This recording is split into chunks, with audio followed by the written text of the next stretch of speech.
The Taliban bans women from hearing female voices? This is a doozy, guys. This is a real doozy. In a chilling ban, the Taliban seems to have issued a new rule forbidding Afghan women from hearing each other's voices, a restriction that could effectively prevent women from even holding private conversations. Announced by Khalid Hanafi, the Minister for Virtue and Vice, this edict extends the Taliban's oppressive grip on Afghan women's lives. Quote, even when an adult female prays and another female passes by, she must not pray loudly enough for them to hear, Hanafi declared, adding that God will be helping us with every step we take. Afghan women are now voicing profound despair, with one Kabul resident stating, quote, they are waging all out war against us, and we have no one in the world to hear our voices. The Taliban's stringent bans have led some women to question their very existence, leading an epidemic of self deletions as they grapple with extreme isolation and oppression, which advocates warn may drive many to despair. So I want to find a more precise quote because this is straight up confusing. So people are crediting this to a voice message that was released by the Minister for the Promotion of Virtue and Prevention of Vice. And in this voice message, okay, I'll read from the article that first reported this. Although the precise details of the Taliban's ruling are unclear, Afghan's human rights activists have warned that it could mean women are effectively banned from holding conversations with each other. In his message, Minister Khalid Hanafi said, even when an adult female prays and another female passes by, she must not pray loudly enough for them to hear.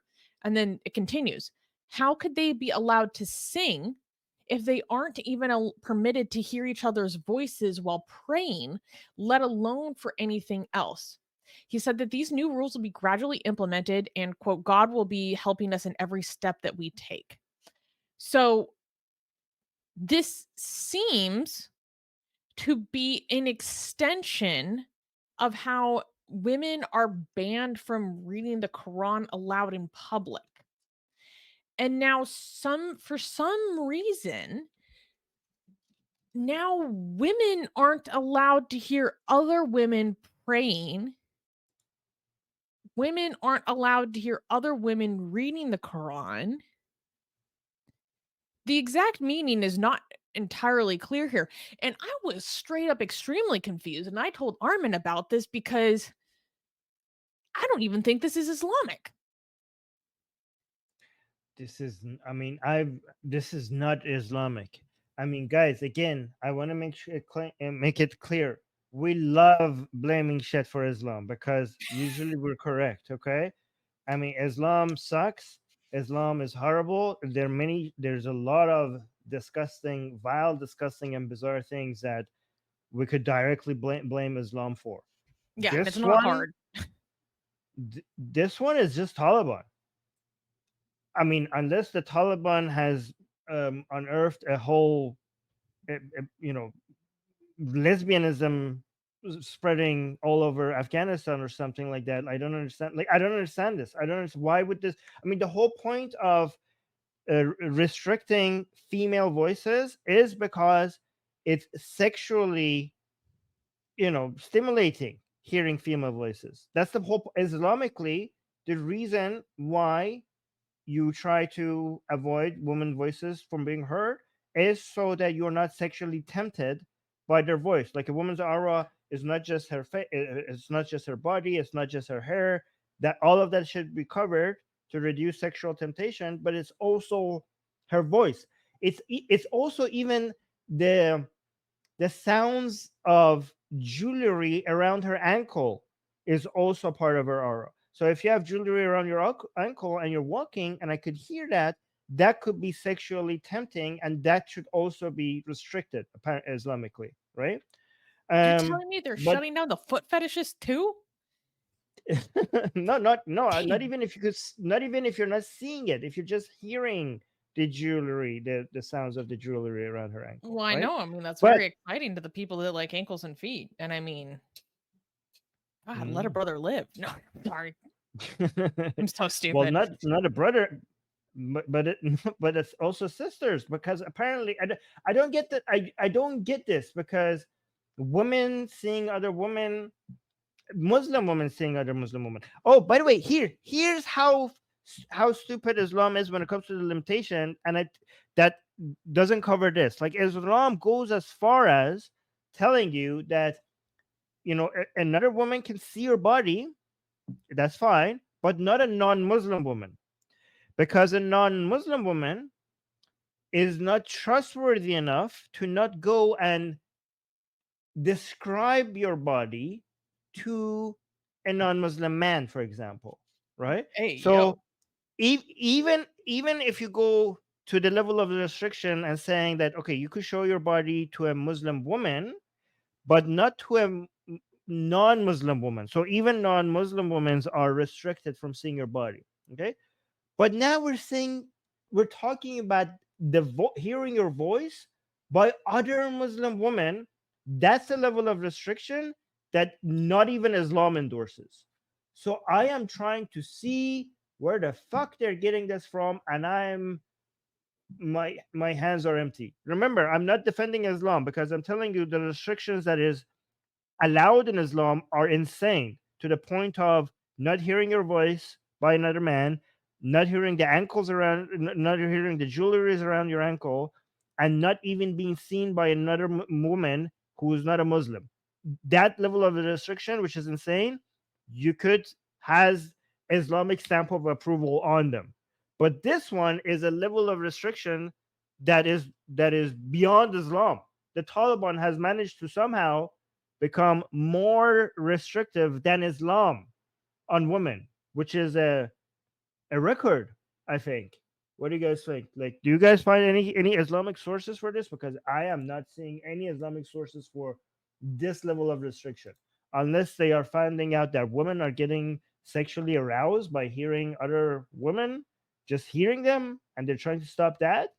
Or maybe this is just a way to isolate women even more, and basically control them beyond how Islam is controlling them. So that's what I'm, you know, let me see. There's zero hadith on this, guys.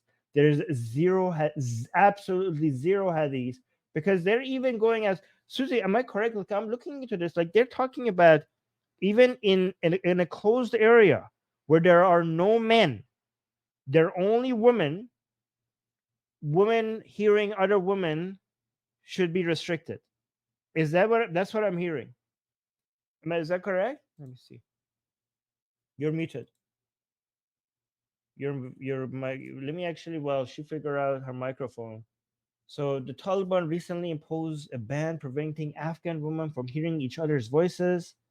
Um, yeah, voices as Awra. Awra is like the part of, guys. By the way, the Awra. Oh, so Susie is coming in and out. Can you hear Are you me? back? Yes, I can hear you. No, now your voice went out again. It What? was there for a while. Now it's back. Okay, now it's back. Okay. Okay, Um, okay. so basically the quote, and I've seen different translations of this, is that even when a adult female prays and another female passes by, she must not pray loudly enough for them to hear. Which is so bizarre to me because one of the only forms of education that is allowed for women past the 6th grade is Quranic education.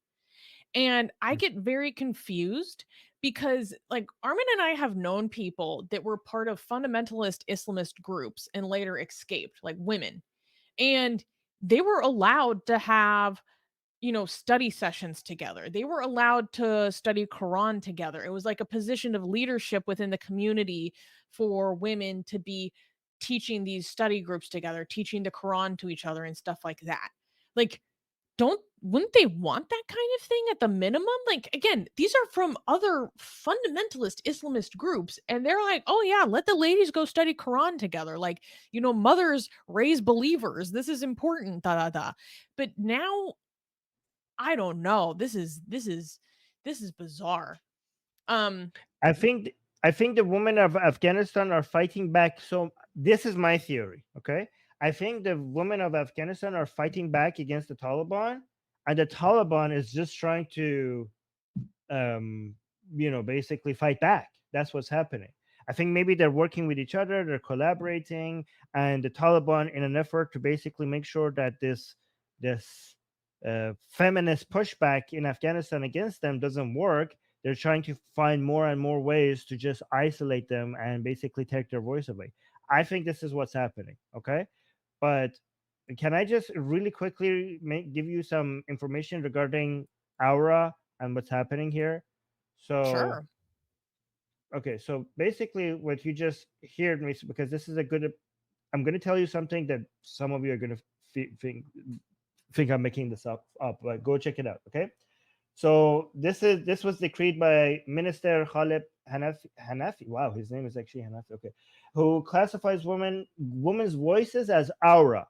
Okay, so aura is basically everything in a woman or a man that should not be exposed to people who are not married to that man or woman or not part of his or her immediate family, right? And guess what aura actually means? So the aura could be your chest, your hair for women, but now anything that's sexually exciting, um, your voice, the sounds of the shape of your body if your hijab is too tight. But what does aura mean? Like, what is that? Does anybody know what I'm going to say? What the Oh, word I do. aura? What? Basically, like that is which to be covered, or nakedness. Okay, but what is the actual meaning of the word that they use to refer to that? The People are saying nakedness, no, right? it doesn't. No, it means genitals. Oh, shit. Right?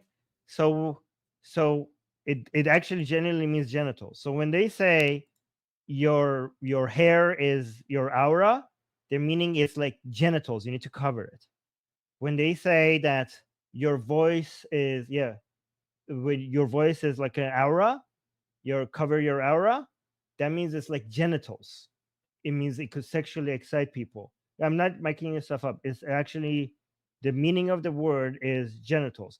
And when they see, and this is why so many people are saying, like, this is so embarrassing for Islam. When a woman's entire body except her face is considered to be aura, that means they it's not an exaggeration to say that Islam sees the entirety of a woman as just a walking vagina, right? That's what it means. Because they see, when they refer to your hand, your hair, your legs, your body, even your voice as genitals to be covered, that means a woman is, the entirety of a woman is a walking vagina. That's what it means. Man, and it's to the point that, guys, correct me if I'm wrong, but the word in Pakistan that they use for woman is literally Awrat. That's the The, word for uh, woman, right?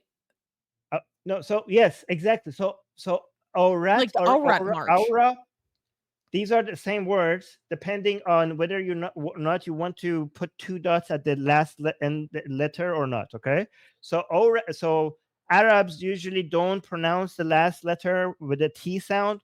Iranians, unless they connect it to something else, Iranians actually pronounce the T. So when I say aura, it's Oret and Aura are the same thing, and Arabs pronounce the last letter without a T sound, so it sounds like Aura, and Iranians pronounce it with a T sound, so it's Orat.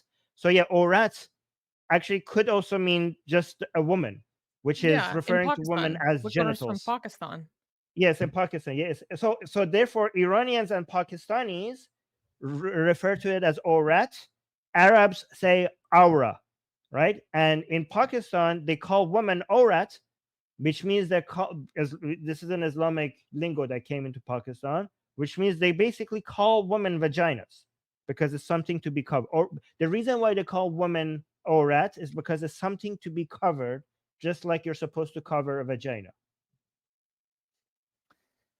Ay, Hmm. ay, ay. This goes so deep. This goes Yeah. so deep. But I'd be super curious to actually hear this voicemail from someone that actually speaks and understands Dari, that the message that, this proclamation comes from, because I feel like there might be some context just to explain, like, what the hell's going on here. This doesn't make sense. Um, uh, Here, really quickly, I just want, because people, this is so insane. People might think I'm making this stuff up. Okay, so in literal sense, aura refers to the most private parts of the body, basically genitals. Okay, extended concept beyond the genitals, aura means the parts of the body that is private enough to be covered. Right, so basically the reason why they call it aura is because genitals are so private that you're supposed to be covering it. So it refers to then it got extended to the rest of the body that needs to be covered, right? Like the genitals. And because a woman is a person that her entire body and voice needs to be covered, so her entirety became an aura. So much so that in some places they just call a woman aurat. So this is how something that was meant to be genitals is now been extended to the entirety of what a woman is. the entire conception of being female. Yeah. Ay, yeah. Yeah. This is nothing but Okay. concerted effort to completely strip the individual of any sense of self and identity. Um, Okay. So so, and should one just one more last thing, okay? And think about these are the same people who say liberal culture or Western culture treats women like sexual objects. And Islam is actually so respectful of women that the reason why we cover them is because we value them, unlike Western culture we that treat our treats women women like like sexual queens? objects. No, yeah, we don't treat them like sexual objects. Yet the actual logic for them covering up women is because they are sexual objects. So don't let them make you believe that because Westerners treat women like sexual objects, they cover women up because they think it's too valuable uh, to be seen by like it's not a sign of value. It's actually the sign that they see women as nothing but sexual objects. And this is why there are certain governments around the world that ban the hijab in classrooms and for minors. I completely support that policy. Okay, so sorry, I know Susie, you told me to go faster, but these were some things on my mind I had to say. Um, Sorry. Angie is saying, so heartbreaking. Is anyone resisting the Taliban? I know that there are underground networks of women that have like secret underground schools.